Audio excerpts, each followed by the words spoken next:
J'ai déjà parlé de la question des lunettes. Les gens qui portent des lunettes sont des gens qui ne voient que ce qu'ils veulent voir. C'est-à-dire que les choses ne leur tombent pas dessus. Quelqu'un qui n'a pas de lunettes, il peut arriver à avoir dans son champ de vision quelque chose auquel il n'avait pas du tout pensé, qu'il n'avait pas du tout désiré voir.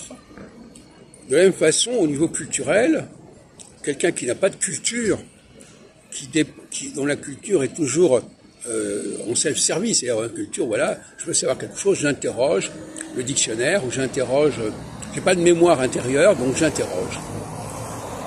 Et donc dans ce cas-là, il ne peut pas être sollicité par des informations dont il dispose. C'est uniquement des informations qu'il a acquises, qu'il a obtenues. En revanche, quelqu'un qui a une forte culture dans différents domaines, eh bien, quand il écrit, quand il réfléchit, il y a une série d'informations qui peuvent lui venir à l'esprit, puisque l'expression est connue, et qu'il n'a pas voulu, qu'il n'a pas décidé.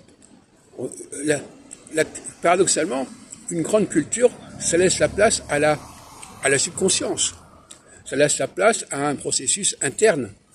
Alors que quelqu'un qui est tout le temps en train d'aller voir ce que dit tel moteur de recherche sur tel sujet, tel dictionnaire sur tel sujet, eh bien lui, il n'a pas cette capacité, cette inspiration subconsciente qui le surprend. Et ça, c'est important aussi.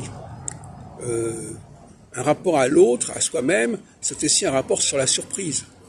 C'est-à-dire quelque chose auquel on n'avait pas pensé et qui vous vient à l'esprit. Quelque chose qu'on n'avait pas vu et qui vous vient à la conscience.